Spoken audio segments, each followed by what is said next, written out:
Qu'est-ce que l'intérêt légitime? Pour commencer, on va faire un petit rappel. Qu'est-ce qu'une donnée personnelle? Les données personnelles sont toutes les données qui vous identifient ou qui vous rendent identifiable.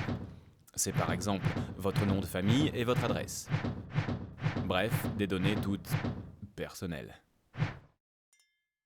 Le droit actuel applicable à vos données personnelles autorise leur exploitation dans 7 cas précis.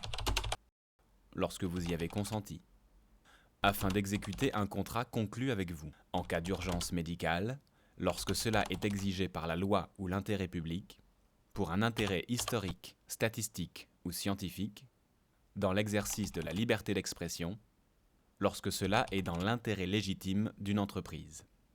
Les 6 premiers cas où l'exploitation de vos données personnelles est autorisée sont plutôt clairs: urgence médicale, intérêt scientifique, liberté d'expression.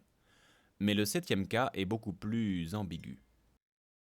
Comme nous allons le voir, cela permet aux entreprises d'exploiter vos données personnelles en se passant de votre consentement si elles peuvent se justifier en invoquant leur intérêt légitime à exploiter ces données. L'autorisation de se passer de votre consentement en cas d'intérêt légitime pour l'entreprise a pour but d'éviter que la loi ne soit trop rigide et freine l'innovation.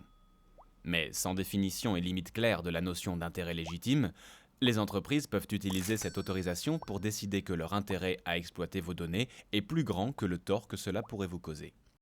Prenons un exemple concret. La loi interdit aux entreprises de vous envoyer de la publicité sans rapport avec vos précédents achats. Mais si l'entreprise est en difficulté ou prétend l'être, il y a un risque qu'elle utilise l'argument de son intérêt légitime pour vous envoyer des publicités sur ses autres activités.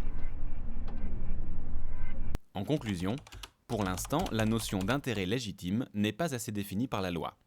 Il y a donc un vrai flou juridique qui n'est bon ni pour les entreprises, ni pour les utilisateurs d'Internet, les consommateurs ou tout simplement les citoyens.